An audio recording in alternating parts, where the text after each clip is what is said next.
G'day, good people. Welcome to the Grow Your Clinic podcast by Clinic Mastery. Here's what's coming up inside of this episode. This episode will be right up your alley if you're looking to fill your books with appointments. We're diving into the patient visit average. And trust me, you want to hear Mick's take on a 3-part framework that helps practitioners get great outcomes with clients, even if they're a new graduate. Plus, stick around for when we discuss how to avoid underservicing your clients. Practitioners, I would say 9 out of 10 will get turned off if you use the term PVA. Business is a spiritual game, I think. Often you're doing these things that are boring, that are repetitive, and I think you need to find joy in those small, mundane things, right? We created the Private Practice Apprenticeship, which is covering a lot of common papers to help give young physios the confidence that it actually is normal in physio to see people for 6 to 12 weeks. I'm running my first half marathon. These are the whys. Start with why. That's a big thing we're noticing is we're not mentioning the why in every session, and then patients drop off after 2 or 3 visits when the pain reduces. So they're feeling a little bit better, and so the patient goes, Yes. oh, I don't need to come back. Before we dive in, today's episode is brought to you by alleyclinics.com. If you're the kind of clinic owner who loves to feel organized and stay ahead of the chaos, you'll love Alley. Think of it as your digital clone. It's the single source of truth for all your clinic's policies, systems, and training. Test it for free at alleyclinics.com. And in other news, applications are now open to work with us one-on-one at Clinic Mastery. If you want support to grow your clinic and bring your vision to life, just email hello@clinicmastery.com with the subject line podcast and we'll line up a time to chat. All right, let's get into the episode. It's episode 376. My name is Ben Lynch. I'm again joined by Michael Rizk. Mick, you're joining me from Japan. How is it? The work, the play, the combination of both? It's good. Ohayou gozaimasu. No, I love Japan. We get here for a bit of a holiday and then we do a working holiday. And the time zone's good, so we can do all of our team meetings from over here. It's a good time. And you're wearing the hat that says explore and adapt. Adapt. You posted this on Instagram, yesterday? And It was a very thoughtful post underneath. Just talk me through that. We haven't had a moment to debrief. You added me as a collaborator. I gladly accepted, but... I'm pulling it up because... Yeah, read it. I've forgotten. We're going to get into patient visit average in a moment, talking about over-servicing and under-servicing. And this is something you've spent a lot of time teaching, thinking about, creating structures around, Mick. So we'll get into that. But just read us this post that you wrote out. All right. So it's a picture of the hat, and I said, read if you feel tired and like you're on the business hamster wheel. And then I said, I got this hat for 250 yen, which is about $2 Aussie. How good? The thing I noticed in myself and other owners was attention that said, I've done this before. I'm sick of looking at my website. I'm sick of training people. I'm sick of recruiting on Seek and getting nothing. I'm sick of repeating myself, Chief Reminding Officer in brackets, CRO. And that tension creates sadness, loss, comparison, and ultimately leads to below par leadership. So I think that part really resonated with a lot of owners. But then I've written here the Reframe, and it was actually a video by Layla Hormozi that helped shift this for me because she was describing this exact process. That feeling is business. You improve your website as much as you can with the tech and knowledge you have now, and then you move on. You create the best possible interview and induction process that you have now, and then you move on. You try to create a sustainable pay and career pathway, but you know it will need changing in 3 to 5 years. And you do this for each area of your business 3 to 6 months at a time, then you need to circle back and do it all again. What if that was the game? I asked the question, and there was no tension, but the opposite. In realizing that is the game, you could experience joy. So enjoy that infinite game, and that is what it takes. And enjoyment is derived from revisiting each element and improving it. The last reframe for me was instead of visualizing a hamster wheel that we so often hear about from business owners and being stuck, each time you revisit an area in your business, visualize upward spiral of growth and progression. So having that image in your mind makes it easier. That was the reflection. Not as good as a 250 yen hat, but pretty good nonetheless. I can't believe I wrote that. It doesn't sound like me. It's very nicely put because we often hear it. We're in a very privileged position to work with hundreds of clinic owners navigating different stages of business, and each stage brings a new set of challenges that are kind of unique to that stage, but have also been handled by a lot of clinic owners over time, right? So what I love about that in Explore, one of the things I often think about is that curiosity as a business owner. Like when you start out, everything's new. You're doing it for the first time. And there's this like excitement in the growth that it stimulates you. I'm learning about my P&L and my zero. I'm learning about how to create a recruitment pipeline. I'm learning about marketing. There's this growth that you get. And then, I think back to a post that you did maybe on the Facebook group several years ago that we actually mentioned. I put it in the book as well. You recall that one of like the cynical owner, I think it was. Great excerpt. Please go check that out, folks that are listening, because it did resonate. It went viral. That's why I put it in the book, right? And I just think back to that beginner mindset that you often talk about of just being like, you're probably one of the most open-minded, sort of curious business owners that I know.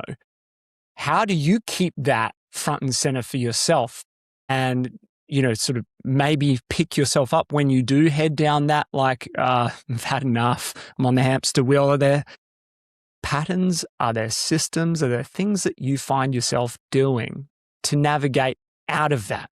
Yeah, I think the first thing is it's normal and it's a really common feeling because every business owner we've spoken to has said the same thing at some point. Yeah. And you experience it multiple times a year sometimes.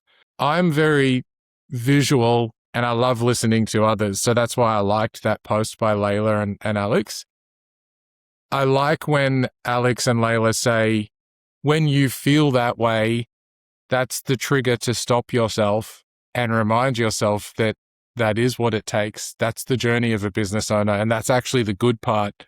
So I feel like I'm actually reprogramming my brain. It's a bit of NLP, isn't it? It's like when you feel that, reframe it, that this is why you're a business owner. This is why you have some of the perks that you have.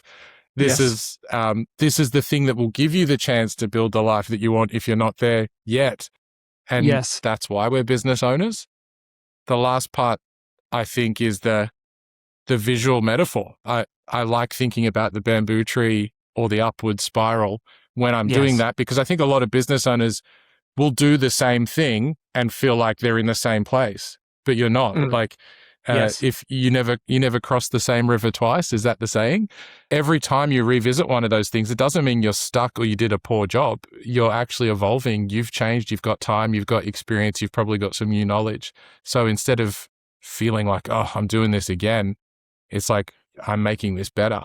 So visuals help me and listening to others helps me a lot. It's a really great point. I found myself often coming back to the practice, this idea of the practice. Seth Godin wrote a book literally called The Practice. It was more around like content. And I think you did a post also recently on this around, how much do you really want to help people? I'm probably butchering it here or simplifying it. But actually create the content if you want to help people. But really the focus was stop focusing so much on the outcome and actually focus on like the input or the output that you have and the practice of doing that. And business is a spiritual game, I think, in the sense that often you're doing these things that are boring, that are repetitive, that you need to keep doing. And I think you need to find joy in those small, mundane things, right? Anyway, in a similar vein, we're going to talk about patient visit average, which is a metric that a lot of clinic owners will look to measure. It's an outcome. We're going to talk a little bit about some of the inputs or the outputs that arrive at that patient visit average number. Now, for some clinics, it matters more than others, or it's emphasized more than others.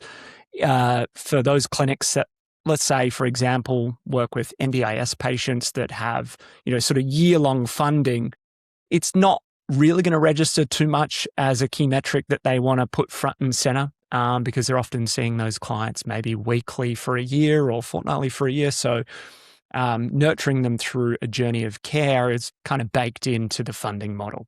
But it typically is a metric in the MSK world. So physios, chiros, osteos, EP, podiatry, where this is a metric we hear a lot of clinic owners talk about with us and by extension talk about with their therapists. Now, I guess in my mind, one of the key problems they're trying to solve is white space in the diary. And they go, I want my practitioners to be more utilized.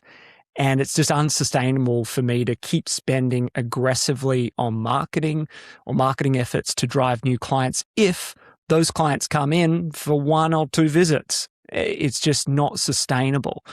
And now I think so much of the subtlety here that we'll cover is that it's not about just trying to increase patient visit average because it's a number, but actually understanding what it means, how to interpret it, how to think about it, how to talk about it with your practitioners as an extension of the client journey and clients going through a journey of care ultimately to achieve their outcomes. So when you've talked about patient visit average, how do you make sure that it doesn't come across that you're about over-servicing and it's all about the money? Oh, I'm still working on it. It's hard. And I think I've learned there's different personalities in business owners and in team members. Yep. Some business owners and team members will understand that PVA is just how many times a person came for a new episode or a new injury. And they'll say, cool, what's the average? What do you think we should do? What does that look like? If the national average is 8, I want to be 12. And that was me in a personality. I liked numbers. I liked knowing the averages. But incorrectly, I just assumed we could then go out and talk about PVA and numbers, and it wouldn't be taken as unethical, and it wouldn't be taken as over-servicing because people knew my values as a practitioner and my values as a business owner. But I very soon learned that I would say that's a small percentage of people that can enjoy talking about PVA. Practitioners, I would say 9 out of 10 will get turned off if you use the term PVA and talk about how many times a patient comes. It is a tricky conversation to have. I start with what is PVA? What does it mean? What are the averages I see in the clinic mastery world? Where do we sit? Just so we know. And I'll say that to my team. It's a number that we can get an average on, and it's healthy to know where we sit. And here's other clinics that are like us. I'll also look at our clinicians and say, like, we all know Josh is a great clinician, and we all would love to run our consults like Josh, and he gets great outcomes. He's very ethical and he loves the evidence, and his PVA is around 10. So that's an interesting benchmark. I would want to know if I was working with Josh and I had a PVA of 3 in the same clinic in the same population, that would be interesting to me. But again, I was a numbers person. So I do try to explain all those things to my team, and then I put it in a box and I put it aside. So I said, like, that's the PVA chat. This is what it means. Here are some averages. Here's how we range as a clinic. But I don't really want to talk about that too much. I want to talk about what's our ideal journey. What are the type of things we like to do for a patient? What's our style of physio? What are the outcomes we want? How will we get there? And if we look at all those points of service and we offer the best plan to get there, the PVA will take care of itself. If we just say your PVA is 5 and we need it to be 10, and you need to see people weekly for the middle period for 6 to 8 weeks, that won't land with therapists most of the time. So let's double click on the client journey piece, because that sounds pretty integral to it all. Just take us a little bit deeper. How do you do that? Because you're seeing a range of funding types. You're seeing a range of condition types, which can often change how many visits a patient's going to come in for. So just talk us through what you mean when you say we would look at the client journey as one of the pillars to talking about patient visit average. What does that actually mean? I think we would look at the outcomes we want to achieve as a brand. So if I use iMove Physios as an example, a big pillar of what we wanted to do was help people be independent, be stronger than what they were before, and help prevent future injury. Now, we were lucky because that was kind of new and unique and innovative 10, 12, 15 years ago. and it really resonated with young physios. But I would say most physios have that goal. Then we look at muscle physiology, evidence, and the clinic champion. Muscle physiology says it's going to take 4 to 8 weeks for muscles to get stronger. That's just how long it takes. I wish I could do it quicker for you, Ben, but this is how long muscles take to adapt. We look at evidence. So like we look at some of the key papers around knee OA, around neck pain, around shoulder pain. Most of the actual studies in physio were done over 8 to 12 weeks. So it's nice to mention these things to team and have examples for the team, particularly for young team members if they feel a bit nervous about seeing people, which is normal. And the third part is the clinic champion. And normally this is the owner. So normally you've got a founder story, an owner story, why you got into the profession, your experience with the profession, and you carry that through to your first batch of patients and your list. And the people that come to work with you will normally be attracted to your values or your style of treatment. And there'll be something that if you can break down what you do, how you do it, and the pacing, you want to try and emulate that for your team members. So an example for us is like, I still really valued hands-on care in physio, and like that's changing depending on physio and physio clinic. But I always like to see people early and often to do lots of good hands-on care. So I might see someone 3 or 4 times in the first 2 weeks to really settle them. And then I lean on that muscle physiology piece is it's going to take 6 to 8 weeks to get you stronger. And that kind of became our treatment map, our framework. I never dictated what would happen in an individual session, but we had this framework of our values, our evidence, how we treated and how that matched up to our goal of getting patients stronger. That became the map. And we talk about that often instead of just talking about PVA being 10. And so you're talking through specific conditions and what is the treatment map, the best recommended treatment map for this, knowing that everyone's an individual, but you're saying what would be typical and what would be best practice for a presentation like this? How would we go about it? Yeah. And is that the sort of thing that you would define in your CPD sessions as a team? Or is this something that you and say the leadership team are coming up with and then it's more, about training the teams? To what degree is it collaboration from the whole team or does it kind of come from the top down? It's both. And we tend to touch on it every year at retreat, like who we are, who we love to help, what's our style of treatment. And every year or so, clinic owners will experience this, but there'll be something new that maybe you've got a new tech, maybe you've got a pre-patient form, something new that sits in the client journey. And that's a really valuable thing to do as well is we've got fingering forms, we've got text messages, we've got valved force plates, we've got our hands on, we've got dry needling, we've got exercises, actually thinking, how do all these things fit together? And if you do all of that in the first 1 or 2 sessions, people just get overwhelmed and they get no value from it. So a lot of it's actually about pacing. When do we want to do a really good subjective? When do we want to test people on the treadmill or on VALD or on strength by numbers? When do we want to progress their exercise and how does that happen? So each year at retreat, we kind of go through how would a journey look and where do all the pieces sit?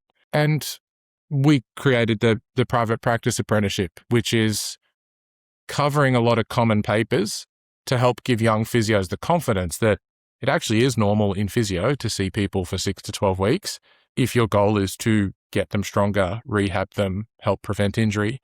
So I was just doing this over and over again in my induction with all of our team members, and we kind of standardized it and made it a school program where you kind of learn about pacing, you learn about the evidence, you learn about PVA, but then we talk about outcomes and treatment pacing and how to get there. It sounds like the philosophy part, you said values part, we've often referred to it as like the philosophy because let's say the evidence isn't complete. There's always more evidence to be gleaned and captured and noted and then shared.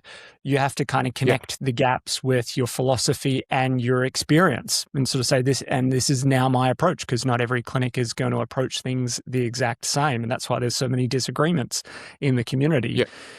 So just talk to me about the process that you've gone through to articulate that part of it, the values, the philosophy, the approach to care that you have, because that seems to be the really guiding principle or set of principles that you then use for you're applying it to the physiology and then ultimately to the plan that you mentioned. So just talk a little bit more about how you came to articulate the philosophy, and does that change, or was it sort of a set and forget type thing? We wrote it down. That was the first piece. I think it was Darren Gorolski, who's a CM member. Yes. Very successful clinic, doing great things. I saw him post the other day in Slack. I believe he has one of the best treatment maps I've ever seen, which is, it's incredible. I think he's gone into detail of every condition and all the possible things that he would do for that condition, and even the order.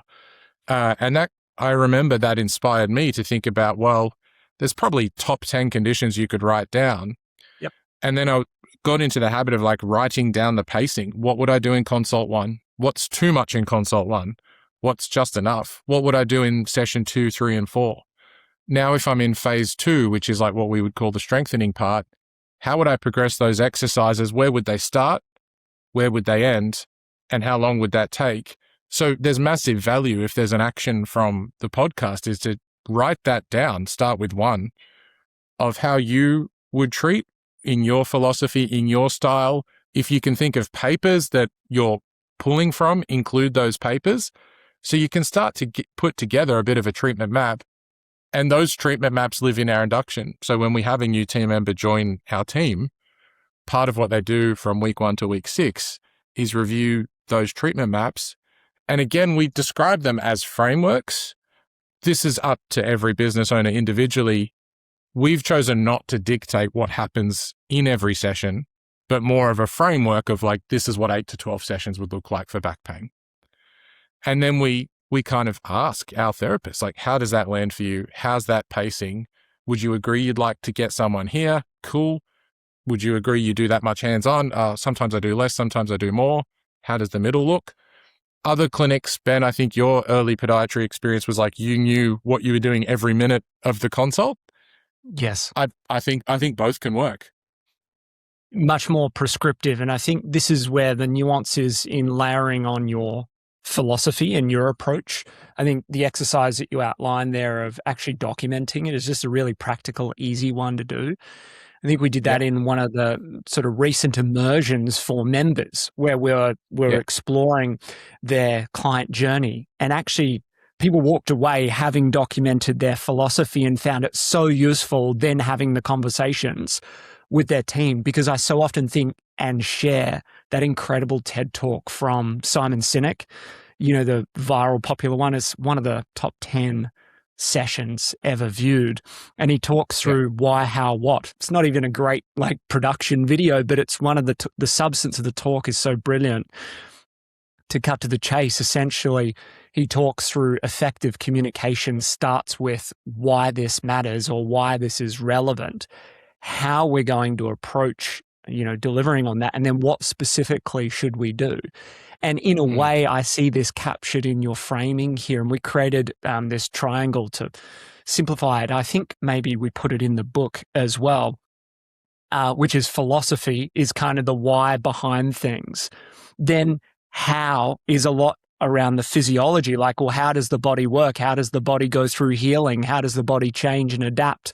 And how would we, implement various assessments or interventions that align with that? And then the what is the specific plan, like this is the spacing, the sequence of things that we're going to do. So I quite love how that framing works. And to almost address the point that you started with, if I go into a therapist and say, your PVA is 5, it needs to be 10, I'm jumping straight to the what. And that is Simon's message is don't start there, especially. Start with the why.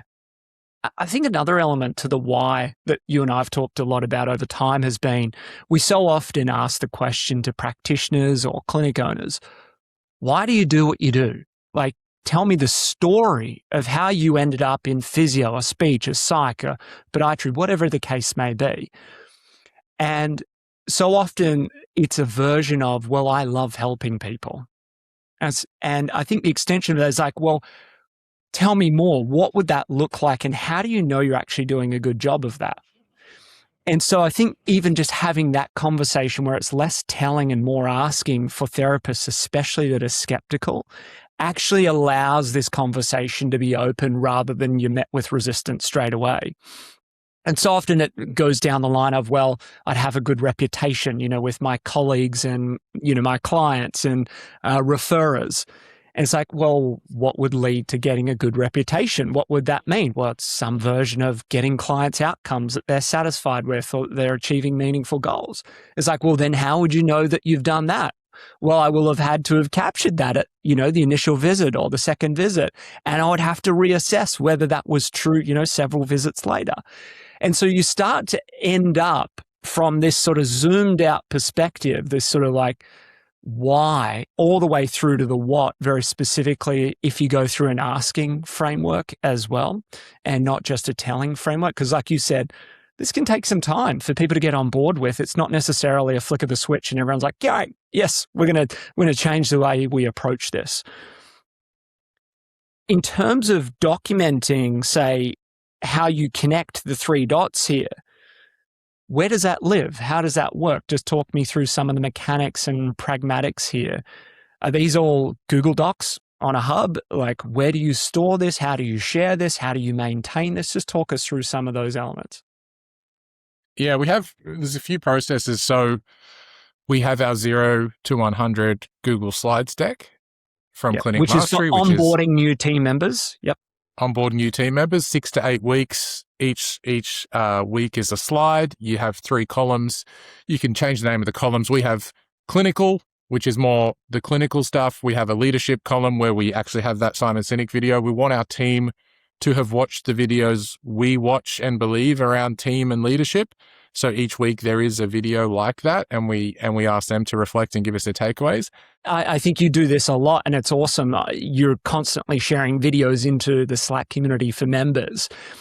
Yeah. It's such a great way to leverage your time as a clinic owner, because there are people who've said it far better than we could have ever said it. And you get to share 20 years of their experience in 20 minutes with a YouTube clip of them talking through, a set of principles or a discussion that a lot of your training and onboarding can actually be outsourced through YouTube clips. Obviously, you've got to vet those things, but it's a wonderful way to add to this sort of suite of support that you've got for your team members. I interrupted you as you were saying the 1%ers. Just go there for me. No, it's so true. Like, I'd really encourage people to look at their induction and put it into 3 parts, which is your clinical, your values and leadership section where, we just inducted an awesome physio, Lexi, and she said, I've never seen these videos before. Like, did you just watch all these videos and put them in? I'm like, well, it's kind of 12 years of business owner content and Simon Sinek and Brené Brown. But she said, why is that in? She actually asked, why is that in there? She was the first person who asked why that was in there. And I said, because I want you to know the culture and history and values of our clinic. And we've all watched these together over the last 12 years at retreat and alignment days. And these are things that have shaped us. So I think it is really valuable. And then the admin column, we have our systems or our 1%ers. It's actually called 1%ers. But think about your processes, your systems, your admin, your 1%ers, the things that your physios need to do daily, weekly, fortnightly, monthly. They might be things like dashboards, follow-up texts, patient without outcoming. So that lives as a hyperlink in the Google Doc. And the hyperlink takes them to Ali, where there'll be both a doc and a Loom video showing them how to go through it. So I'll have a screen share going of me doing, this is how we send a text to a patient next day. We go into Clinico, we click their name, we click send text message. Here's the template that we've already got for you. You'll do this once a week. And then because Loom now has the doc feature, you can just turn it straight into a doc. That's how we do our induction. And in the clinical column, just to go back to PVA conversation, we have a treatment map a week. So week 1 is a back pain treatment map. Week 2 is a shoulder pain treatment map. And we also have videos from my private practice apprenticeship course where I cover things like the numbers, the averages, how we see a lot of young clinicians, patients cancel at visit 3 or 4 and they're not actually getting their outcome. The papers that we believe reflect we should be seeing someone 8 to 12 times. Our philosophy about there is a discharge date.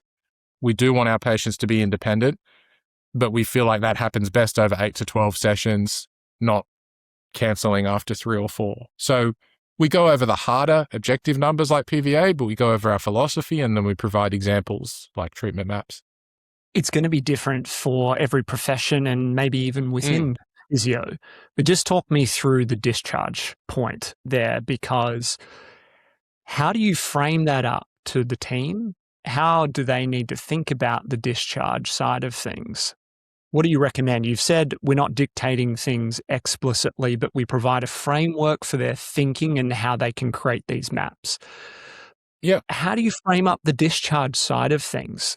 There's 3 concepts. We have a start with why, a North Star exercise, and 90% better is not better. So, and these are all separate videos.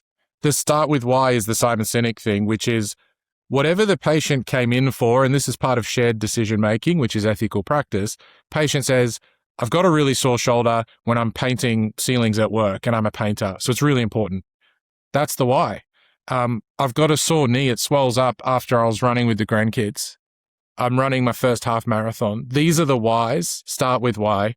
That needs to be documented in every clinician's notes at the bottom of every session, and it needs to be verbalized every session. So this is part of our training, because so often young therapists will know very explicitly what they want to do, but they don't articulate it, or if they do articulate it, they don't link it to the why. So it's just like, hey, Ben, come back next week and we'll review your exercise. We'll make you a little bit stronger. That's not bad. You understand what we're doing. But Yes. if I haven't said, because we want you at this level, that will give you the best chance to play with the grandkids, to be a painter without pain, to run your first half marathon successfully. That's a big thing we're noticing, is we're not mentioning the why in every session, and then patients drop off after 2 or 3 visits when the pain reduces. Yeah. So they're feeling a little bit better. And so the patient goes, Yes. I don't need to come back. And especially if the therapist hasn't articulated perhaps the full journey, as you said, then that's how we end up with some cancellations or people self-discharging. Yeah. Is that such a bad thing that the patient, discharges themselves because they're, quote, feeling better? No, not at all. Not at all. And we talk about informed consent. So this is where one business owner has the same heart and the same ethics, and they're very ethical and they don't want to overservice, but they talk about PVA and it comes across terribly. The other business owner is talking about the why, discharging a North Star exercise, and people feeling 90% better is probably not the ideal outcome. They're actually both talking about the same thing. It's just articulated differently. And this is where team members can get offside, because if you use the wrong words or the wrong language, even though you've got a great heart and you've got great ethics and you're evidence-based, it just comes across as numbers talk. And health professionals, more than anyone, have this radar for numbers talk.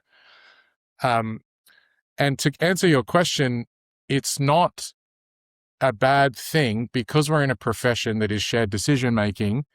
If patients self-discharge after 3 or 4 sessions when they're feeling 90% better and they just want to manage it at home, that's completely okay. We don't force patients to come back. Our rules are informed consent and 90% better. So we talk about these 2 concepts. Informed consent is, I would like you to get to this stage because I think it will give you the best chance to insert the things that the patient wanted. If the patient said they wanted to be stronger or they wanted to reduce injury, then we tell them the best plan for that. You also give them the informed consent on the downside. If you discharge now, that is okay. I just think you're about 90% better. Your strength scores aren't at your population norm, or they're not the same as your other side, or I don't think you're stronger than you were before. So the chances of this popping up again are higher. So that's informed consent on the upside and on the downside, and you leave that decision with them. And some patients do just want to get out of pain, and they don't want to do a 6 to 8 week strength training program, and that's okay too. So that's where the framework helps rather than saying everyone has to come 8 to 12 times. Just talk to me about the 90% better. If I heard you said 90% better is not better. What do you mean by that? Yeah, these are our philosophies. So the first one is the start with why. So mentioning, identifying and saying at every session why they came in. The second one is the North Star exercise, which is try to pick a goal that the patient can achieve that's challenging, that you know makes them stronger, that helps them with the why. So how I'll link these two things together is, hey, Ben, I want you to do a single leg step up with 20 kilos on your back, because that will indicate to me that your knee's pretty strong. It's the muscles around the knee have gotten stronger, and that will tell me that you've got a better chance of doing your half marathon either faster, quicker, or without injury. And that's the reason you came in. So we're linking these two concepts. I'm setting you a milestone, a North Star goal, which is in the future, but I'm only setting that for you based on my knowledge of your knee and your goal. It wouldn't make sense to do that with someone who doesn't have any of those goals. So that I think that's an important part of the philosophy. The third part is the 90% better is we just see a lot of patients and physio patients, and you'll all business owners will have experienced the patient that comes to you and said, I had 3 or 4 sessions and I was kind of 90% better, but I didn't get better properly. We articulate this to our patients is like around that 3rd or 4th visit, that's when your pain has decreased. But if it's a soft tissue injury, you're at maximal risk. And studies show this, that's the period where you get re-injured the most because your pain has gone down, but your tissue isn't at capacity. We verbalize this to patients as muscle physiology 101. And we say, hey, stay with me here. You're feeling good. And that's great. The inflammation's settled. That was our job in the first 2 weeks. But that tissue is still scar tissue, or it's still it's still not strong. We need to build capacity so that you can get painting, so that you can run with the grandkids, so that you can do the half marathon. So we actually talk about that. Stay with me here. I know your pain's down. This is where the tissue needs to get stronger. And we link it to the North Star exercise and the why.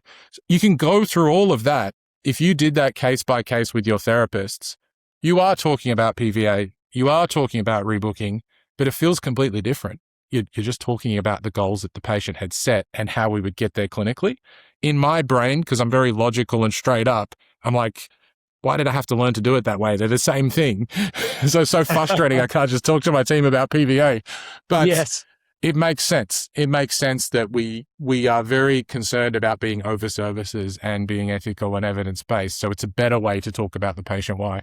So when you're having the conversation with a skeptical therapist about over-servicing and under-servicing, how do you draw the line and make the distinction between the two? Did the patient get to their goal, and did we provide the best possible management plan? Now, that best possible management plan is what's up for debate here. No one knows or can guarantee that. And some therapists will say, well, I can just see them once a fortnight and they'll do their exercises and that'll be okay. And I think that's true. I think some patients might get there that way. And this is where we lean on experience rather than evidence. I think most patients don't get there that way. I think most patients discharge themselves if you don't articulate clearly their why and what the goal is and why we need to go through this period of treatment. And we see that in cancellation rates. We see patients cancel at 3 and 4. We hear their feedback on our text campaign saying, I'm 90% better. I'm just focusing on XYZ. And how many patients have we had come back that say they're doing their exercises wrong? They were 90% better. The pain came back after whatever treatment they had 6 months ago. And we called our patients that discharged at 3 and 4. And it was a common theme that they felt like the pain was gone. They would handle it themselves, but they're 90% better. So then when we asked the therapist, was your goal to get the patient 90% better? Almost all therapists say no. The ideal thing would be to get them to 110 or 120% of where they were before they were injured. Just tell me a little bit more about that. What do you mean 110, 120% better? Well, this might come back to your values and philosophy, but if someone tears a muscle, our goal is to not get them to where they were. Our goal is to get them stronger than where they were before they were injured. So we might do that based on population norms, or we might do that compared to their other side, their good side, quote unquote. And this comes through in our verbalization and our philosophy when we meet someone. Again, this is not about forcing them. We present. I think, Ben, based on what you've said running that half, not only would I like to get you back to this capacity, I'd probably like to add 10 or 20% capacity so that when you push harder or you run further, you're sweet. How does that sound? Does that align with your goals? Is that part of what you wanted to do here? And some people, they're up for it. Some people don't want that. Some people say yes, but they're just a bit scared to say, I can't afford it, or I can't come 6 to 8 times. But the goal is to present the best management plan for each patient. And by and large, if your therapists do that, the PVA will go up and patients will get a good outcome. What do you say, though, to the therapist that is saying, well, I don't know what's going to work for them. How can I provide a management plan into the future? I only know what I can see here today, and I'm going to do an intervention. Then they can come back if they need me. I don't know what to prescribe them in a week or 2 weeks from now. I don't have a crystal ball. How am I meant to have any confidence over what the plan will be 6 weeks in the future? That's hard when you don't have experience. That is a hard thing that comes up a lot for the young physios I'm coaching. I like to give them confidence that they are still the best person to see the patient. And it's okay just to get the patient to the next session.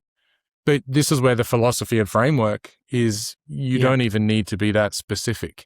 We can say, hey, Ben, in these first few sessions, I want to reduce your pain, restore your movement, have you feeling comfortable. Then we're going to reassess from there.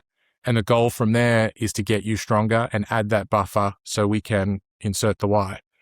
And that framework can be said and is understood by most young therapists. And they agree with that, even if they don't know what to do each session. The other thing I like to add here is certainty and uncertainty, which is we never actually know. Even a therapist with 20 years doesn't know how the patient's going to show up at the next session. None of us know, but there's a way to communicate that confidently and there's a way to not. So it's okay to just give the next step. Hey, Ben, I want to see you on Wednesday to see how your knee responded to the hands-on today and to see if you're ready to start the exercises. I might have no idea how you're going to show up or what to do next session, but that sounds confident and calm to you. It also makes sense. And it's also exactly what we're going to do next session. We'll see how you respond and prescribe something from there. It's really interesting because you're framing there that our assumption is that you are the best person to guide this patient in the next steps of their journey in their healthcare. Even just having that belief as a therapist going, I am probably better qualified than the patient themselves to figure out what are some options moving forward. And perhaps in a meta point, especially, and I'd say generally in private practice, it means that the patient has determined that whatever they've done prior by themselves is insufficient. And so they've booked in with you. Does that make sense? That's a great point. So many practitioners, that are young are kind of like, leave it in their hands. Like they can come back if they need. But the sheer fact that they've actually booked in with you actually says they've tried by themselves or tried alternatives. And now they're coming to you. And they're kind of putting their faith in you to be able to help guide them through their next steps. So why would you push back on that and say, no, go figure it out yourself? Yeah, there's like natural history. A lot of young therapists, we have studies that show like, this is how much of your treatment effect got contributed to getting them better. And then this is how much placebo, and this is how much is natural history. And the natural history and placebo part of that pie chart is large. The specific effect of what we do as therapists is quite small. And I think a lot of young therapists interpret that as, maybe what we do isn't that valuable. But there's a few things I like to touch on. Your point is most people will sit at home for a week or two and they don't get better, and then they pick up the phone. So whatever they're doing is not working. The second thing I like to talk about why we see someone is we have studies that show people forget 80% of a medical consult, and what they do remember, the 20%, half of that they misinterpret. So 1, natural history hasn't worked. Two, when we see them, they're likely going to forget a big chunk, which means it's helpful to see them early and often, particularly if we want education to be at the forefront of what we do. Three, how many patients do you see one week, come back the next week, and they're doing their exercises completely wrong? So like, there's three really practical points on it is valuable to see people, even if the specific effect of what we do, as measured by some studies, is only 10, 15, or 20%. That's the 20% that gets them there that was missing when they were sitting at home or trying some stuff they saw on YouTube. So it is really valuable. It's really valuable what we do. And yeah, the therapists haven't experienced that yet. So sometimes these little tidbits help. You spoke to early and often. That's what you want to be able to do with a new patient. What do you mean by that? Yeah, early and often for us is, again, we come back to our philosophy. We want to do a really good interview, a subjective interview, like what's happened, what have you tried before, what are your goals? Like we want to get deep into that, but we also want to do some treatment on the first day. Then we've got this whole suite of things that we want to be able to do with patients. We normally want to do an assessment, like a running assessment, a movement assessment, a strength test, whatever tests your clinic does. It's normally impossible or overwhelming to do all of those things in one session. And the clinicians that try to do all those things in one session, their patients are overwhelmed and they forget things and it's rushed and the patient feels that. So the reason we want to see someone 3 or 4 times in the first 2 weeks is like, that's when we can make a big change with our hands. We want the first session to feel calm and not rushed. And part of that is not asking every question under the sun and not doing every assessment under the sun. So we try to do a really good interview, connect and do some hands-on. The second or third session we normally have as a testing session. So I say, hey, Ben, now that we've got a really good history and that hands-on session seemed to help you, and maybe we've prescribed an exercise seems to help, let's do that again. But just so you're clear, on session 3, Ben, which might be Monday next week, I want to do a testing session so we've got the data, which shows us how strong you are now.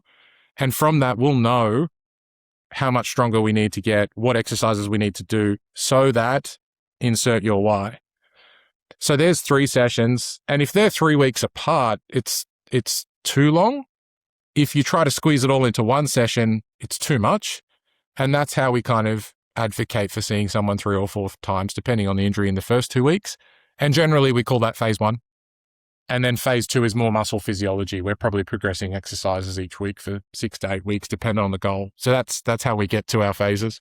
Yeah, it's a school program. So it's called the Private Practice Apprenticeship. You can find that on school, or you can follow my Instagram, that.physioguy.